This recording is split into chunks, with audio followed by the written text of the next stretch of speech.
34장에 있는 큐티 본문 말씀 여호와의 칼이라고 하는 부분을 살펴보겠습니다. 첫째로 들을지어다 부분인데요. 1절입니다. 열국이여 너희는 나와 들을지어다. 민족들이여 귀를 기울일지어다. 땅과 땅에 충만한 것 세계와 세계에서 나는 모든 것이여 들을지어다.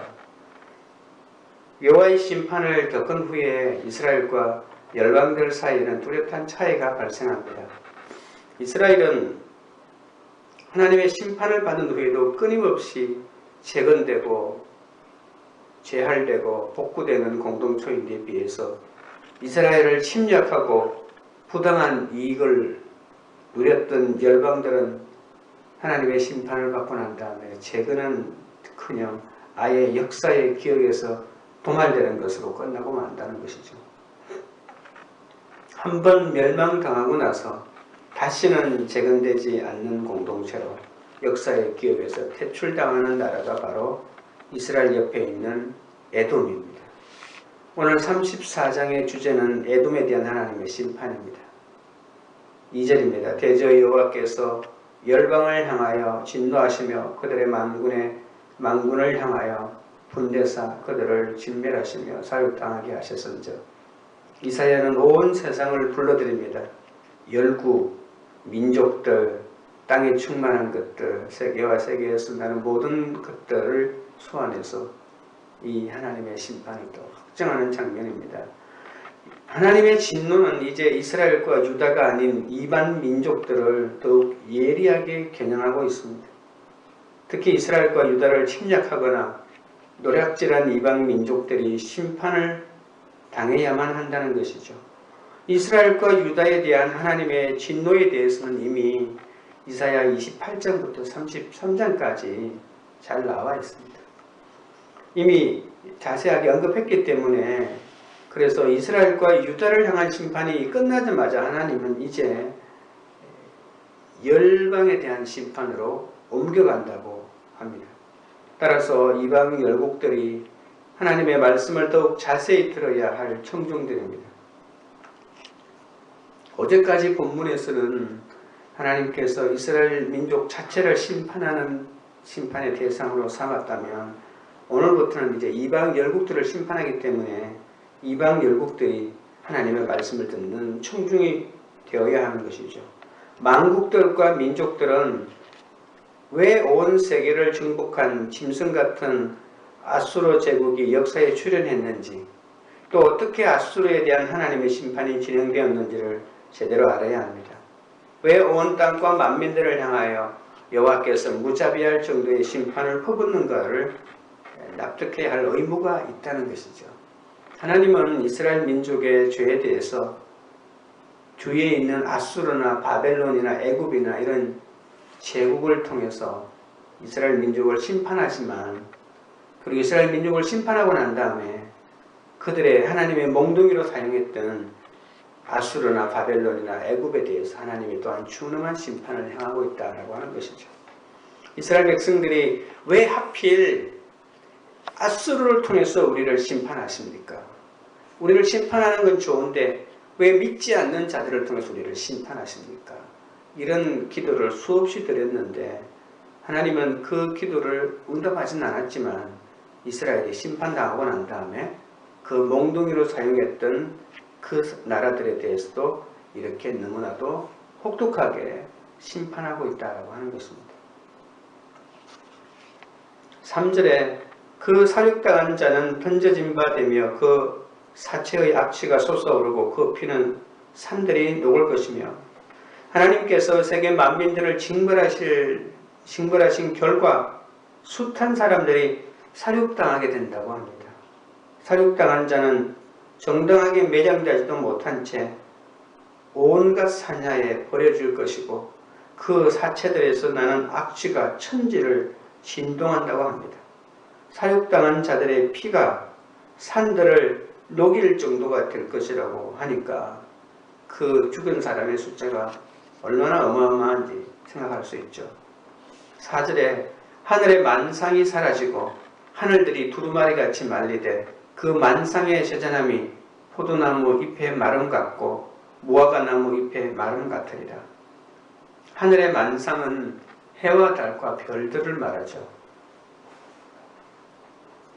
이것은 무슨 뜻일까요? 순전히 천체의 질서가 변하는 것을 의미할까요? 문자적으로 말하면 옛날에 있는 모든 우주가 해체된다는 거죠. 별과 해와 달이 모두 뒤바뀌고 사라지는 거니까 천체가 완전히 사라지는 겁니다. 그런데 이것을 정치적으로 신학적으로 말한다면 단순히 하늘에 있는 1월 성신이 소멸하고 하늘이 축소되는 이것은 바로 지배 권력의 교체를 말하는 겁니다. 해, 달, 별들이 자신의 자리를 지키지 못하고 진동한다고 하는 것은 지금 나라의 임금이 바뀐다는 것이고 왕조가 바뀐다는 것이고 이 국가가 멸망한다는 뜻입니다. 성도는 더럽고 허탄한 우상을 의지해서는 안 됩니다. 왜냐하면 그 우상은 하나님이 반드시 심판해서 해달 별이 내 우상이라 할지라도 그것을 다 엎어버린다고 하니까요. 우주는 변하지 않는다. 별들은 변하지 않는다. 달도 변하지 않는다. 해도 변하지 않는다. 그래서 해달 별들을 신으로 삼고 거기에 절하는 사람이 얼마나 많습니까? 그러니 하나님께서 그 모든 해달별도 하나님께서 제하여 버리신다라고 하는 것은 인간이 만든 허탄한 우상을 의지해서 안 된다는 것을 말하고 있습니다. 이 세상을 다스리는 하나님을 의지하고 오직 그분의 말씀만을 들어야지 그것이 국가가 되었던 왕조가 되었다 하더라도 하나님이 일시에 무너뜨릴 수 있다는 것을 알아야 합니다. 적용 질문 드립니다. 내가 의지하며 자랑으로 삼았으나 여호와의 심판으로 무너지고 사라지게 된 것은 무엇입니까? 둘째로 진멸하시기로 한 백성에 대한 부분입니다. 5절에 여호와의 칼이 하늘에서 족하게 하셨은즉 보라 이것이 에돔 위에 내리며 진멸하시기로 한 백성 위에 내려 그를 심판할 것이라. 5절부터 7절까지는 잔치 장면을 잔인하게 바꾸어서 설명합니다. 우리가 보통 제사를 드릴 때 제사 절기 뒤에 도살 장면을 아주 노골적으로 길게 묘사합니다. 제사를 드리려면 어린 양을 잡아야 되지 않습니까? 근데 어린 양을 잡는 장면을 굉장히 노골적으로 묘사합니다. 하나님은 너무나도 무자비한 호전적인 군대의 용사로 등장합니다. 여호와의 칼은 제물들의 피들을 마시며 연락하는 하나님의 제사를 받겠다는 만족감을 나타냅니다. 오늘 5절 첫 번째 부분 보십시오. 여호와의 칼이 하늘에서 족하게 마셨다는 것은 하늘에서 심판이 이미 진행되었다는 것입니다. 그 심판의 대상자가 바로 유다의 숙적인 에돔이라는 것이죠. 칼이 짐승을 잡고 그 짐승을 제물로 쓰려면 배를 가르고 피를 쏟고 마디마디를 다 잘라내잖아요. 그런데 그 짐승에 쓰이는 그 짐승이 바로 제사에 쓰이는 짐승이 이 오늘 본문에서는 바로 에돔이라고 이렇게 표현하고 있는 것입니다. 그래서 에돔은 아예 공공연히 여호와 하나님의 피의 복수를 받고 있는 것입니다. 6절에 여호와의 칼이 피꽃 어린 양과 염소의 피에 만족하고 기름꽃 순양의 콩팥 기름으로 윤택하니 이는 여호와를 위한 희생이 보살에 있고 큰 사륙이 에돔 땅에 있습니다. 6절에 말하고 있는 어린 양과 염소를 바로 에돔에 비유하고 있다고 하는 것이죠. 제사를 위해서는 제물로 사용하기 위해서는 짐승을 죽이고 그것을 내장과 장기를 구분해 가지고 태울 것은 태우고 또 쓸 것은 쓰고 이렇게 구분을 한 때 그때 그 칼, 그 여호와의 칼이 마치 에돔의 나라를 모두 이렇게 도륙하고 사륙하겠다고 하는 표현입니다. 6절은 에돔에 가해진 하나님의 심판을 좀 더 자세하게 설명합니다. 여호와의 칼이 어린 양과 염소의 피에 만족하고 기름꽃 수약의 콩팥 기름으로 포만감을 누린다고 합니다. 여기서 사륙당한 에돔 사람들이 제물로 비유됩니다. 거룩한 전쟁이라는 명분으로 에돔 사람들이 엄청난 사륙을 당하는데 이것을 여호와께서 집행하셨다고 암시합니다. 이 보스라라고 하는 것은 에돔 왕국의 수도입니다. 이스라엘로 치면 예루살렘 같은 곳입니다.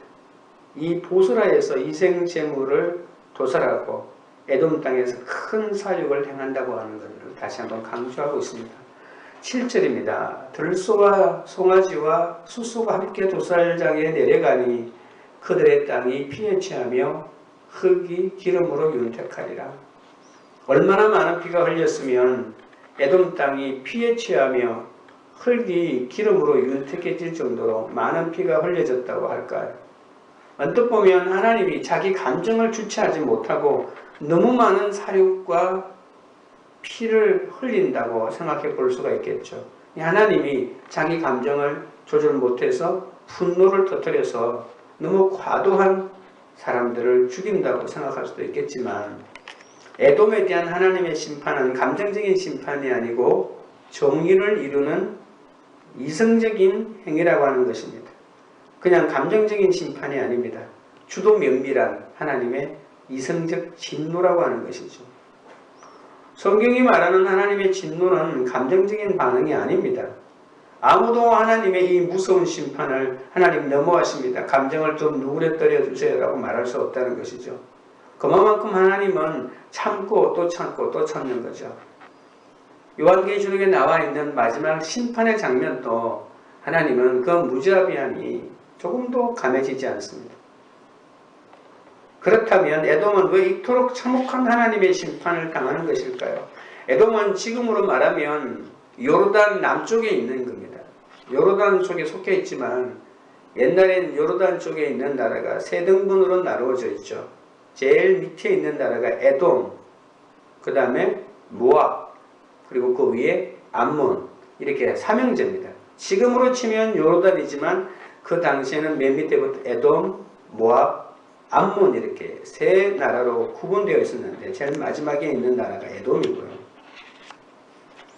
이 에돔은 유다와 이스라엘이 강대국들에게 순환을 당하고 압제를 당할 때 항상 외국 침략 제국의 군대를 도와서 이스라엘과 유다를 노략질했습니다. 외국 군대가 이스라엘로 쳐들어갈 때 그 길 안내잡이를 하면서 무자비하게 뒤에 아수르나 바벨론 제국을 등에 업고 가장 혹독하게 이스라엘을 참혹하게 사육하고 그 모든 거기에서 발생하는 여러 가지 노략질을 하고 약탈을 하고 전리품을 챙긴 나라의 대표적인 나라라고 볼 수 있습니다. 특별히 주전 701년경에 에돔이 아수르 군대의 연합군으로 이스라엘과 유다를 침략했다고 볼 수 있는데 이 장면이 오바다스에 보면 자세히 나와 있습니다. 에돔의 전통적인 역할이 이런 아수르나 바벨론 이방 제국에 침략했을 때 함께 이스라엘을 혹독하게 약탈했던 노략질했던 그러한 역할을 도맡아 하는 민족이었습니다. 이스라엘과 유다가 강대한 아수르와 바벨론에게 죽도록 매를 맞고 있을 때마다 에돔은 아수르의 군대의 일원이 되어서 그 전리품을 뜯어먹는 역할을 했죠. 또한 에돔 군대는 도망가는 유다의 군인들을 잡아다가 이방 민족 침략 군대에게 팔아넘기기도 했고 엄밀하게 말하면 형제 나라지 않습니까? 전쟁에 빠진 형제 나라를 유린하고 약탈해서 그것으로 자기 나라의 부를 증가시키고 부자가 되려고 한 나라가 바로 에돔입니다. 8절에 이것은 여호와께서 보복하시는 날이요 시온의 송사를 위하여 신원하시는 해라. 에돔의 시내들은 변화의 역청이 되고 그 뒷글은 유황이 되고 그 땅은 불붙는 역청이 되며 낮에나 밤에나 꺼지지 아니하고 그 연기가 끊임없이 떠오를 것이며 세세에 황무하여 그리로 지날 자가 영영이 없겠고라고 합니다. 시온은 에돔의 악행을 하나님 앞에 하나씩 고발합니다. 시온의 억울함을 풀어주기 위하여 에돔에 대한 가혹한 보복은 불가피한 것입니다. 악행을 심판하고 악행의 피해자를 위로하는 것이 진정한 보상이요 원생태로 회복되는 것입니다. 지금도 억울한 일을 당한 사람의 그 신원을 밝혀주는 것 자체가 그 문제를 해결하려고 하는 시도의 첫걸음이지 않습니까? 에돔에는 원래 포도농사가 잘 되었는데 포도농사가 잘 된 이유는 시냇물이 늘 차고 넘쳤기 때문에 그렇습니다. 그런데 에돔의 시내는 역청으로 바뀌어 버린다고 하죠. 요단의 비옥한 땅에 자리했던 도시들도 역청과 유황 불꽃으로 뒤덮어버려서 역사 속에서 채출당한 대표적인 나라 소돔과 고모라처럼 이 바벨론의 운명처럼 에돔도 그렇게 된다고 하는 것입니다. 역청과 유황이 뒤덮였다고 하는 것은 다시는 재건할 수 없는 소돔 땅 수준의 심판을 받는다는 것입니다. 그러니까 10절은 다시 한번 말하면 마치 지옥의 장면 같은 곳입니다. 11절에 당하세와 고슴도치가 그 땅을 차지하며 부엉이와 까마귀가 거기에 살 것이라 여호와께서 그 위에 혼란의 줄과 공허의 줄을 들여오실 것이죠. 이제 에돔의 영토는 야생동물의 서식처로 전락한다고 합니다. 성경에서 땅에 대한 최악의 저주는 그곳에 인간이 살지 못한다라고 이렇게 표현하죠. 인간이 살고 싶어도 살지 못하고 오히려 야생동물이 산다고 표현할 때 가장 저주받은 땅이라고 하는 표현을 그렇게 합니다. 혼란과 공허는 창세기 1장 2절에 나와 있는 혼돈과 공허를 연상시키죠. 에돔은 이제 창조적인 파괴가 아니라 영원한 파괴, 그러니까 존재하지 않았던 시점으로 영원히 퇴출시켜버리는 그런 혼란의 줄과 공허의 줄을 사용하는 거죠. 우리가 보통 줄과 추는 담을 쌓거나 집을 지을 때 집을 바로 짓기 위해서 하는 행위잖아요. 그런데 그 추가 혼란과 공허의 추로 그것을 파괴시킨다고 하니까 토후바 보후, 창조의 처음에 혼돈의 그 카오스의 상태, 그 상태로 에돔을 만들어버리겠다고 하는 그러한 무시무시한 심판입니다. 12절에 그들이 국가를 이으려 하여 귀인들을 부르되 아무도 없겠고 그 모든 방법도 없게 될 것입니다. 이제 어떤 사람들이 나와서 다시 에돔을 재건하자라고 한다 할지라도 그것을 재건할 수 있는 어떤 기간용은 또 남겨두지 못한 채 전적인 파멸을 겪게 된다는 것이죠. 그러니까 모든 어린 아이 후손의 대가 완전히 끊겨버린다는 것입니다. 국가를 새로 세우려고 해도 귀인들도 방백들이 있어야 하지 않습니까? 국가를 재건할 인적인 자원과 지도력이 완전히 소멸된다고 하는 그런 뜻이죠.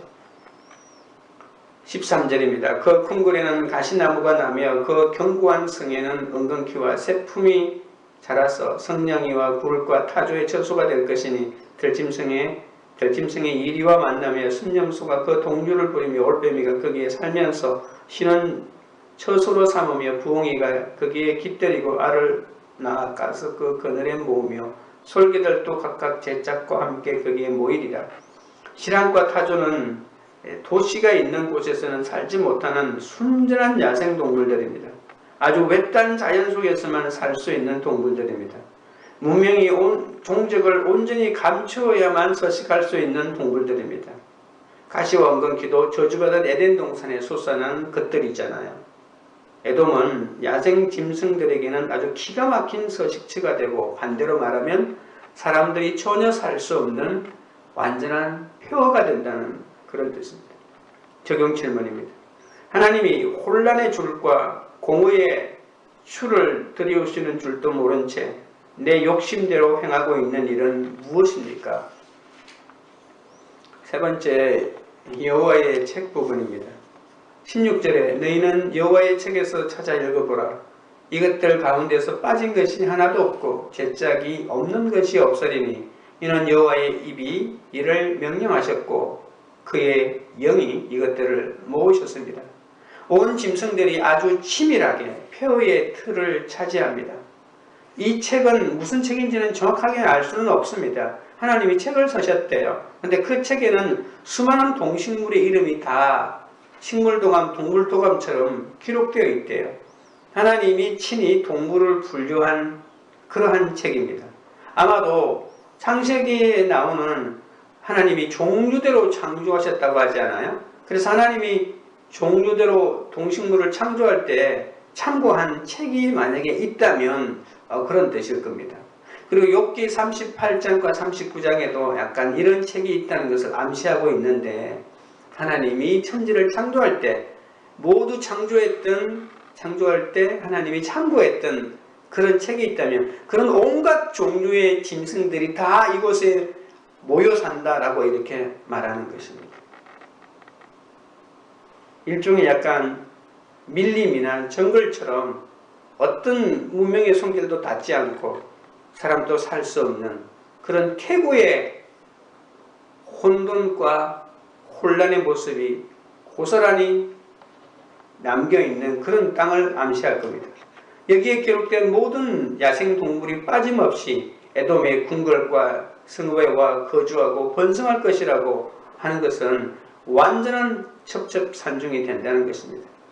지금 우리나라에서 가장 동식물들이 많이 서식하고 있는 것이 바로 비무장지대인 DMZ입니다.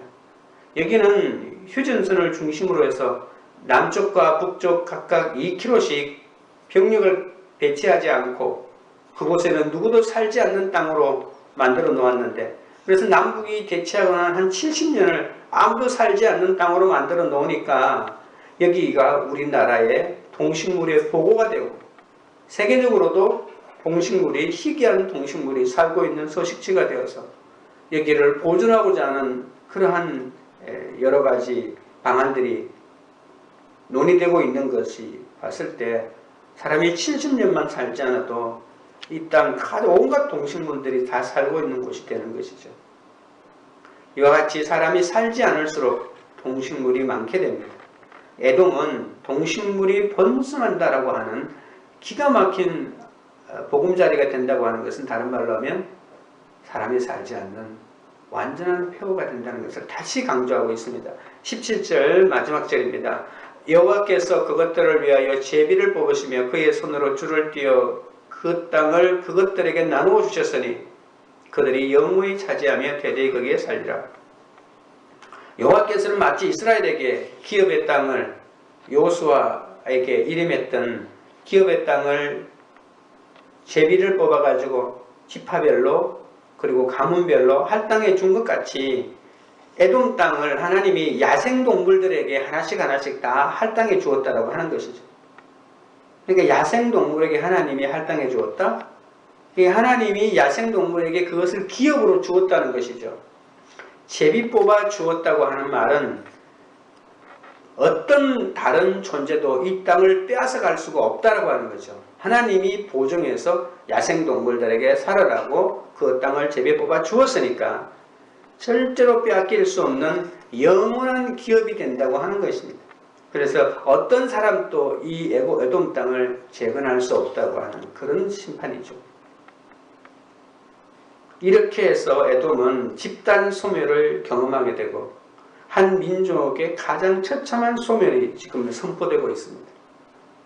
하나님은 짐승의 장소와 환경을 지정하셨던 것처럼 또한 인간의 장소와 환경도 지정하셨습니다.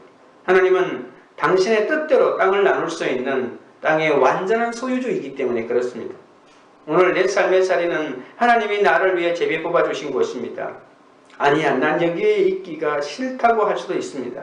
내 배우자, 내 가정, 내 가족들, 내 공동체를 내가 싫다고 마음 놓고 마음대로 버릴 수가 없습니다. 여기가 하나님께서 허락하신 최고의 사역지임을 알아야 합니다. 이곳에서 내가 끝까지 버티면서 내가 죄인인 것과 하나님이 옳은 것과 내 속에 있는 세상의 가치들을 뽑아내야 하는 것이죠. 그 자리를 피하지 말고 여호와께서 주신 성경을 묵상하며 하나님이 자신에게 행하시고 명령하신 일들을 기억하고 하나님의 주권을 인정하는 삶을 살아라고 하나님께서 나에게 주신, 제비 뽑아주신 것임을 또한 알아야 합니다. 주경 질문입니다. 나의 건강과 일, 가족과 지체들까지 모두 하나님이 나를 위해 제비 뽑아 나누어 주신 것임을 기억하고 그분의 주권을 인정하며 살고 있습니까? 기도하겠습니다. 하나님 아버지, 제가 자랑하고 의지하던 것들이 심판의 사건으로 다 마르고 세잔해진 후에야 제 속에 가득한 탐욕을 보게 됨을 불쌍히 여겨 주시옵소서. 내 욕심으로 나를 드러내고 싶은 마음과 모든 탐욕을 내려놓게 하여 주옵소서. 개척교회를 목회하든 가장으로 살아가든 어떤 일을 하더라도 내 속에 있는 숨은 탐욕을 위하여 행하지 않게 하여 주옵소서. 혼란의 줄과 공허의 추가 이미 내 삶의 한복판에 드리워졌는데도 아직도 내 죄를 깨닫지 못하고 내 욕심을 추구하며 살아가고 있지는 않은지 주님께서 점검하게 하시고 회복되게 하여 주옵소서. 주님께서 내게 허락한 배우자와 건강과 교회와 가족과 지체들까지 모두 하나님이 나를 위하여 최고의 것들만을 제비 뽑아 나눠주신 것임을 기억하고 하나님의 주권을 인정하고 기쁨으로 살아갈 수 있도록 도와주옵소서.